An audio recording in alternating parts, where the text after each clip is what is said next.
এনএসজির পোশাক পরে ভোটের প্রচারে বিজেপি প্রার্থী। বিতর্কের প্রাক্তন এনএসজি কমান্ডার উত্তরপাড়ার বিজেপি প্রার্থী দীপাঞ্জন চক্রবর্তী। দীপাঞ্জনের কালো পোশাকে এনএসজি লেখা রয়েছে, সেই ছবি দেখাই আপনাদের। বিজেপি প্রার্থীর বিরুদ্ধে অভিযোগ জানাবে তৃণমূল। এনএসজিতে থাকার সময় একাধিক এনকাউন্টার করেছেন বলে প্রচারের অভিযোগ। আইনি ব্যবস্থা নিন, জবাব দেব, পাল্টা চ্যালেঞ্জ দীপাঞ্জনের।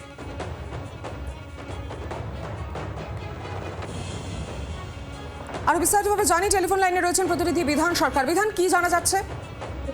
দেখো সৌমি, উত্তরপাড়া যিনি বিজেপি প্রার্থী রয়েছেন দীপাঞ্জন চক্রবর্তী, তিনি নির্বাচনী যে প্রচার করছেন সেখানে এনএসজি কমান্ডোর যে পোশাক, সেই পোশাক পরে প্রচারে বেরোচ্ছেন বলে তৃণমূল কংগ্রেসের পক্ষ থেকে অভিযোগ করা হচ্ছে। যদিও দীপাঞ্জন চক্রবর্তী যেটা জানাচ্ছেন যে তিনি যে পোশাক পরেছেন, এনএসজির যে কালো পোশাক, তাতে এনএসজি লেখা রয়েছে, সেটা ট্রাকস্যুট, সেটা যে কেউ পড়তেই পারে এবং যদি কারো কোনো অসুবিধা হয় তাহলে তিনি আইনের সাহায্য নিতে পারেন। তিনি আইনিভাবেই তার জবাব দেবেন। শীর্ষন্ন বন্দ্যোপাধ্যায় হচ্ছেন তৃণমূলের প্রার্থী। তিনি বলেছেন যে এই বিষয়ে তিনি অভিযোগ জানাবেন এবং যেহেতু জনভিত্তি নেই বিজেপির, সেই কারণেই এই ধরনের কাণ্ড করে বেড়াচ্ছেন এই বিজেপি প্রার্থী দীপাঞ্জন চক্রবর্তী, এমনটাই তার অভিযোগ। উত্তরপাড়ায় এবারে চতুর্মুখী লড়াই, কারণ সেখানে মীনাক্ষী মুখোপাধ্যায় রয়েছে সিপিএম এর, তৃণমূল কংগ্রেসের শীর্ষন্ন বন্দ্যোপাধ্যায়, তিনি কল্যাণ বন্দ্যোপাধ্যায়ের পুত্র, পাশাপাশি দীপাঞ্জন চক্রবর্তী এবং কংগ্রেসেরও সেখানে সভাপতি সুব্রত মুখোপাধ্যায়কে টিকিট দিয়েছে। স্বাভাবিকভাবেই এই উত্তরপাড়ার দিকেই কিন্তু সকলের নজর থাকবে। ধন্যবাদ বিধান।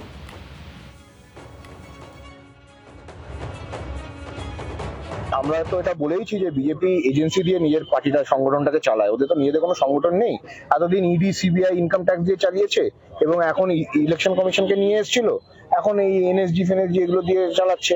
আজকে তো আমি প্রচার করার সময় অনেক আসল আর্মির লোকেদের সঙ্গে আদর্শনগর, শাসনগরে দেখা হলো, তারা তো বিতশ্রদ্ধ এইসব ব্যবহারে। অফিসিয়াল সিক্রেটস অ্যাক্ট বলে একটা আইন আছে, ওনাকে বলুন ওটা পড়তে, তারপরে এইসব জোকারগিরি যেগুলো করছেন পাড়ায় পাড়ায়, সেগুলো জোকারগিরি ওনার বন্ধ হয়ে যাবে। উনি তো আইনজীবী, আইনের ব্যবস্থা নিন, জবাব দেবো। সমস্যা হচ্ছে ওনার পরিবারে কেউ কোনো ইউনিফর্ম পরেন, উনি জানেন না ওটা এনএসজির ইউনিফর্ম নয়, ওটা এনএসজির ট্র্যাকস্যুট, মহেন্দ্রসিং ধোনির উপরে, ওটা ইউনিফর্ম নয়। এবং আইনের ব্যবস্থা নিন, জবাব দিয়ে দেবো। আমি এখানে ওদের অভিযোগের জন্য আসিনি, আমি মানুষের কাছে জবাব দেবো।